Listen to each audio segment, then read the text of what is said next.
pasada, el Banco Europeo, después de más de 20 años, sube su tasa de interés. Las inflaciones en Occidente son superiores a la inflación que vive México. Lo mismo sucede en Estados Unidos. Hay un gran debate, hay una gran disputa entre todos los sectores en Estados Unidos con relación a qué hacer con la inflación. Hay que decirlo que en México está por debajo, sin necesidad de aquellas medidas que recomendaba la oposición, que consistían en incrementar el déficit fiscal, tendríamos una inflación peor en este momento, que consistía en contratar deuda, también tendríamos inflaciones por arriba de los 2 dígitos, y lo mismo sucedería si hubiéramos nosotros sobrevaluado el precio del crudo, del barril de crudo. Ha habido disciplina, no se ha contratado deuda, el gobierno de la República ha logrado financiar el desarrollo y también hay que decirlo de cara a los mexicanos. ¿Cuánta verdad encerraba una frase que fue cuestionada? Por el bien de todos, primero los pobres. Hemos logrado resistir esto que afecta al mundo gracias no solo a la política fiscal, a la política monetaria de nuestro país, sino al presupuesto. Los recursos que se destinan a más de 23 millones de familias mexicanas con los programas sociales permiten que las economías locales, las que no reflejan los indicadores macroeconómicos, la que se ve en la comunidad, la que se ve en el barrio, la que se ve en la inspectoría, en el ejido, esa economía permanece, está vigente. Platicaba yo hace unos días que estuve en mi tierra con productores agrícolas y ellos decían que hubiéramos hecho sin los programas sociales. ¿Qué hubiéramos hecho si hoy no tuviera precio nuestro trabajo en el campo? Entonces, México lo está sorteando, en el presupuesto vamos a incrementar, aún con estas medidas restrictivas mundiales, vamos a incrementar el presupuesto en la política social, se va a incrementar el apoyo a las personas adultos mayores, lo mismo sucederá con el resto de los programas. Entonces, por parte del Gobierno de México, en la Cámara de Diputados, con su mayoría, vamos a acompañar este esfuerzo que, repito, está afectando a todo el mundo. Diputado, nada más para que me quede claro, no se están engañando en el Gobierno federal, porque ¿cuánto se ha invertido de los ingresos petroleros en el subsidio de las gasolinas? Y también, pues, no se endeudaron, para pero, pues, pero se para exterminó. compensar. Imagínense, ¿quién de ustedes estaría a gusto? ¿Qué mexicano que tiene un vehículo que utiliza empresario y que transporta todo a través de vehículos que tienen como combustible la gasolina o el diésel, estaría en desacuerdo que el gobierno responsable no le diera subsidio a los combustibles? Nadie. Esa es una medida que pensar de otra forma, aquí mi amigo y yo estaríamos en el bloque de la coalición Va por México y nosotros no. Estamos a favor de la coalición que por el bien de todos, primero los pobres. Gracias, diputado. Gracias. Ahora sí. Yo añadiría, antes de entrar en materia de los foros, la semana pasada la tercera comisión de la permanente nos reunimos con funcionarios de la Secretaría de Hacienda, de Economía, de Bienestar, y ahí se presentó el programa que está haciéndose para justo controlar la inflación y bajar el impacto hacia los más pobres del país. 24 productos donde no es por decreto, sino con una serie de medidas económicas de la canasta básica se mantienen a bajo precio, el abasto popular de Conasupo, y bien importante, Sembrando Vida hizo un ajuste para abrir a la producción de maíz y frijol en cantidades importantísimas con la intención de ir caminando hacia la autonomía, la autosuficiencia alimentaria, y se está introduciendo además para dejar de importar fertilizante químico, un proyecto muy interesante de fertilizante orgánico. Entonces, el gobierno está tomando una serie de medidas importantes y yo cerraría mi comentario en este tema que antes decían que a Estados Unidos le daba catarro y a México le da pulmonía. Hoy la inflación en Estados Unidos es mayor a la de México. Hoy los precios de los derivados del petróleo, los combustibles, son mayores en Estados Unidos y en México. Y hoy la disciplina financiera, como aquí lo comentó mi amigo y compañero Ignacio Mier, ha tenido un resultado muy positivo. Sobre el tema que nos convoca, como ustedes acaban de ver en la instalación del foro, de los foros de Parlamento Abierto de la reforma constitucional en materia electoral, el formato es diferente al de la reforma eléctrica. No son 3 a favor y 3 en contra, porque son cerca de medio centenar de iniciativas, no solo la del compañero presidente López Obrador, sino de todas las fuerzas políticas que, preocupados por fortalecer los procesos democráticos en el país, entran al debate de los temas fundamentales. Y hay un esfuerzo, un intento de llegar a coincidencias en la mayor parte de temas posibles. Por ejemplo, yo me atrevo a decir que todas las fuerzas políticas coincidimos que en su actual estado, no estoy hablando de la discusión sobre la independencia y la autonomía de los órganos electorales, sino que en su actual estado de integración ni el INE ni el Tribunal Electoral responden a las necesidades de los procesos electorales. Ustedes han visto recientemente la majadera intromisión del Tribunal Electoral en asuntos internos del Poder Legislativo.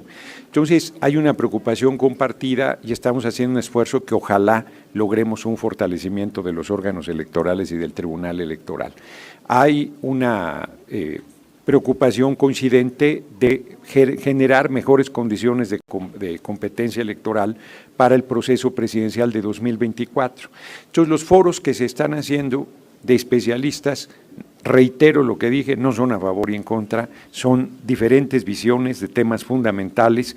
Se introducen inclusive temas que no están en la propuesta del compañero presidente, como la figura del vicepresidente, como la segunda vuelta, pues que cada fuerza política tiene su posición al respecto y que se enriquecerá en estos foros de Parlamento Abierto. Nosotros aspiraríamos que en septiembre, que empiece el periodo ordinario de sesiones, logremos presentar una propuesta consensada lo más ampliamente posible con todas las fuerzas políticas de una reforma que a tiempo se apruebe para que aplique en las elecciones presidenciales de 2024. Solo un tema más, urna electrónica, por ejemplo. Es un tema que se ha discutido muchísimo, que no se ha podido instrumentar, pues son mecanismos que generan en algunos sectores de la población suspicacia, pero que si se acompaña del voto de testigo, pudiera fortalecer la transparencia, la fortaleza de la confiabilidad de nuestros procesos electorales. Pues eso es lo que yo les diría, y evidentemente lo obvio, la coalición Juntos Hacemos Historia, Morena, PT y Verde, apoya con todo la iniciativa enviada por el compañero presidente, pero en la intención de enriquecerla, de fortalecerla y de construir un acuerdo con todas las fuerzas políticas, se dio esta dinámica que ustedes acaban de ver el inicio y que durante un mes será el debate que se dé aquí en el marco de la Cámara de Diputados, que es Cámara de Origen para la iniciativa enviada por el compañero presidente. Sí. Diputado, acá, preguntarle, estuve viendo la iniciativa del PT, sí, y hay algunos puntos en los que no coincide con la enviada por el presidente López Obrador, por ejemplo, en el tema de la sobrerepresentación, y usted ha sido muy insistente en eso a través de redes sociales. Sí. Coméntenos en qué puntos coincide el PT y Morena para que haya el consenso para esta reforma electoral y que no se diga pues que ya se da por muerta de anticipado. Nosotros apoyaríamos la iniciativa del compañero presidente. Yo insisto en que cuando presentó el PT su iniciativa, lo tengo que decir con franqueza, no se conocía la del compañero presidente. Voy a poner un ejemplo fuerte. Se ha hablado mucho, la ciudadanía, la población ha comprado lo que yo sostengo es un argumento despolitizador de la desaparición de la representación proporcional o pluris, como se les conoce popularmente. Y entonces se daba por sentado que la propuesta era la desaparición de esta figura. Y resulta que la iniciativa del compañero presidente lo que desaparece son los 300 de mayoría. Y los 300 que propone, todos serían de representación proporcional, y esa iniciativa se acerca más a la lucha de la izquierda de representación proporcional pura. Son 32 listas en cada uno de los estados de la República. Entonces, por ejemplo, lo que parecía una diferencia ya no la es. ahí tenemos coincidencia. Podría discutirse si en vez de las 32 estatales una lista nacional, pero me parece que el PT ahí podrá coincidir. Yo diría que en la mayor parte de los puntos hay coincidencia y en el espíritu que hay, inclusive con la oposición, pues más que plantear las diferencias, lo que nosotros nos propondríamos es buscar plena coincidencia con sus compañeros. Yo insisto que con Morena no somos aliados, somos hermanitos, aunque también he dicho que Caín y Abel también eran hermanitos. Entonces, nosotros vamos a apostar a la coincidencia, más que a marcar las diferencias, ¿no? Y creo que el formato que se eligió ayuda mucho, porque, reitero, no es a favor o en contra de la iniciativa presidencial, sino es todas las iniciativas que es casi medio centenar, de todas las fuerzas políticas que se discuten con total apertura en un esfuerzo de buscar los puntos de coincidencia. ¿Habría perjudicado el partido en el caso, por ejemplo, del tema del presupuesto, que sería otro de los puntos también neurálgicos ahí? Bueno, yo por ejemplo, creo ahí, nosotros fue muy clara nuestra posición, ahí se ha hecho intriga en contra nuestra del PT y de mi persona en especial, diciendo que no estamos de acuerdo en la reducción, y nosotros estamos de acuerdo en la reducción. De hecho, yo fui el que fijé la posición por el PT en la pasada legislatura y propusimos una reducción no del 50%, sino del 60%. Nuestra diferencia era, en esa época, que nosotros planteábamos la posición de la izquierda de toda la vida, de reparto parejo entre todas las fuerzas políticas. No es un tema que hemos vuelto a platicar con los compañeros de Morena, pero habría que platicarlo. Yo creo que no tendríamos diferencia. Buenas tardes a los dos diputados. Preguntarles acerca sobre este enriquecimiento del que ya habla usted, diputada Noroña, respecto a la discusión. Y bueno, pues la oposición ha sido muy insistente en que, bueno, no la apoyarán la iniciativa presidencial, pero abren la ligera posibilidad de que sí podría formarse una reforma en tanto Morena acepte o, bueno, se garantice la pluralidad. En este sentido, también preguntarle si se contempla o se asegura la participación de algunos de los consejeros del INE, específicamente de Lorenzo Córdoba, dentro de este debate. La invitación no está personalizada. Todos los políticos y figuras públicas tienden a darle privilegio a la vanidad, y es algo normal, natural. Y hay quienes son más proclives a ser vanidosos, y es humano. Pero la invitación es a todos, son a las universidades, son a los especialistas en derecho electoral, son a los analistas políticos y a todo aquel interesado dirigente de algún partido político, de alguna organización, a los integrantes funcionarios cualificados del Instituto Nacional Electoral, de los organismos electorales en los estados, a las dirigencias de los partidos políticos formales, a los que han sido candidatos independientes, a todo aquel que esté interesado en que se fortalezca el marco democrático en nuestro país. ¿Qué es lo que nosotros aspiramos? Aspiramos a que el derecho que tienen todas y todos de votar y ser votados se ejerza de manera plena, con un organismo ciudadanizado, pero que tenga como presente y futuro en su accionar la certeza, la legalidad, la imparcialidad, la máxima publicidad y la equidad en los procesos electorales y evitar para siempre cualquier vestigio de fraudes electorales o de compra de votos. Eso es lo que aspiramos y pueden asistir todo aquel que esté interesado. ¿Qué tal? Buenas tardes. Janet López Ponce, del periódico Milenio. Quisiera preguntarles primero al diputado Noroña. Usted decía que buscan mejores condiciones para la elección de 2024.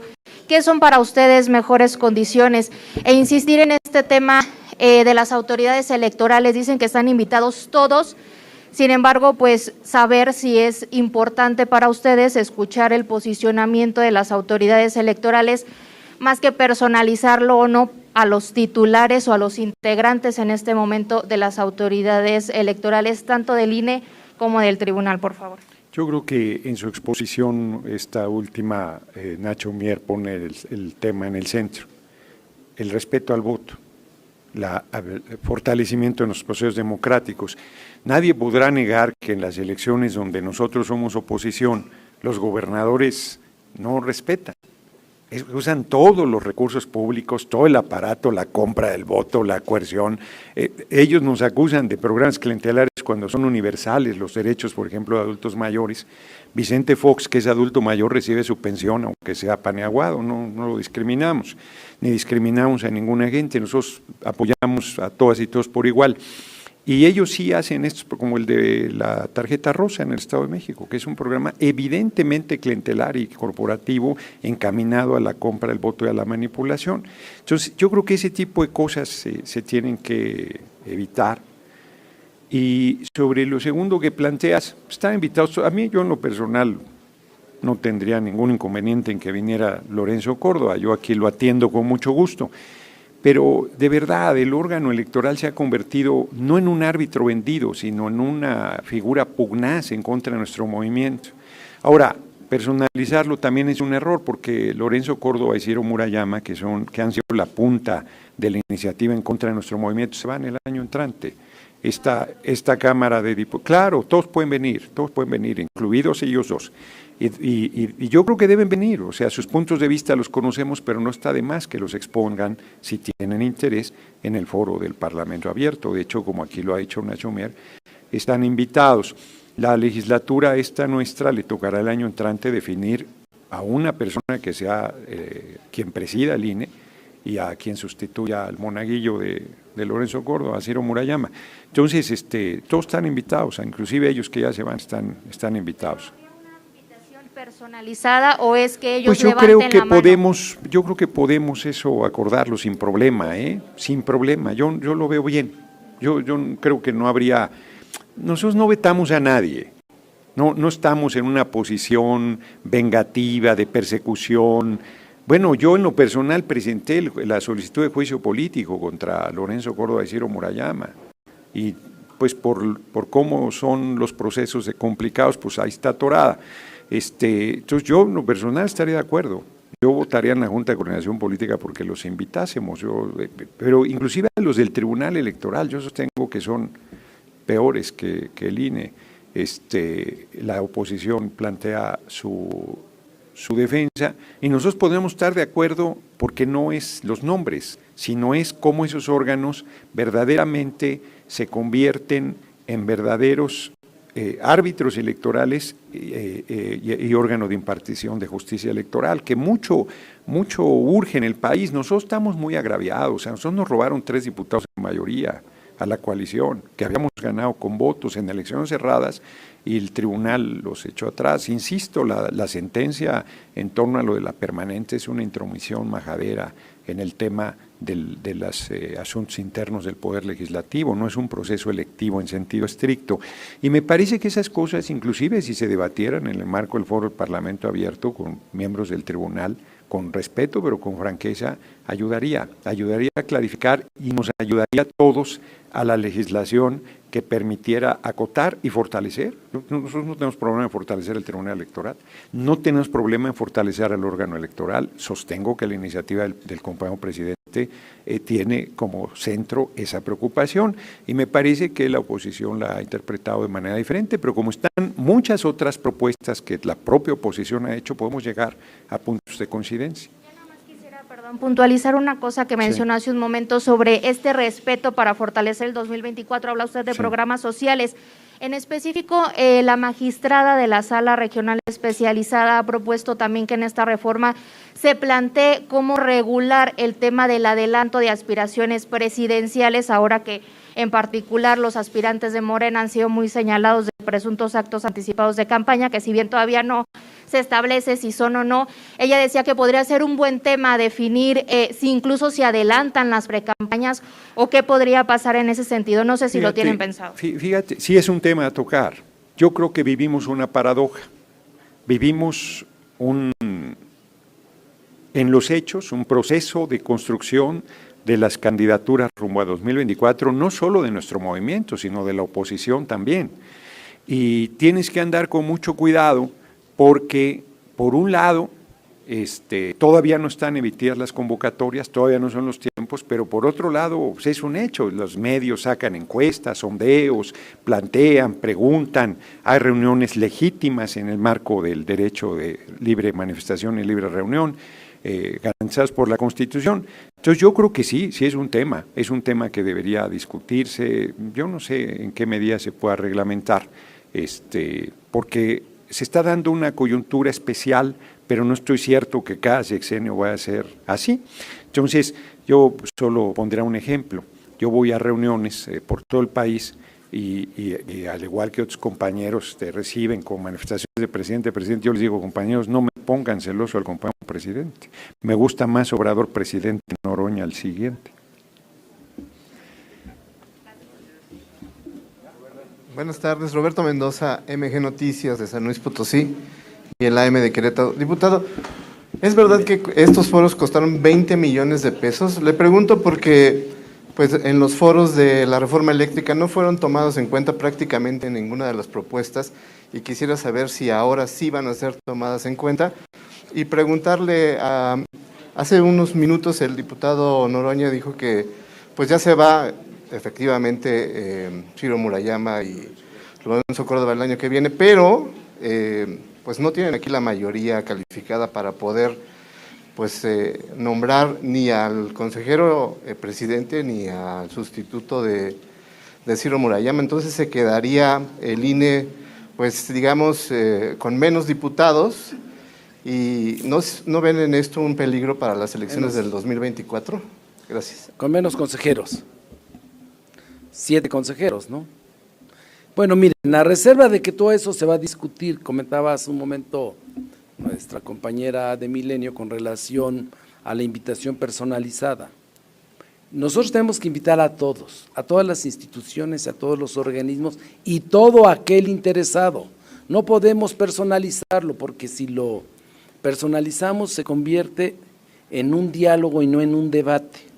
Y lo que queremos es debatir ideas, propuestas, todo aquello que esté relacionado y vinculado a los 22 temas, no limitarlo exclusivamente, la reforma político-electoral, a una evaluación sobre el desempeño de determinados consejeros que actualmente están en el organismo electoral. El Instituto Federal Electoral, hoy nacional, tiene 30 años de historia, entonces hay que hacer una evaluación integral, no de las personas y de la actitud que tienen ciertas personas, por eso hablaba de la vanidad, sino hablar de fondo, lo que interesa en este foro de Parlamento Abierto y sus 22 temas.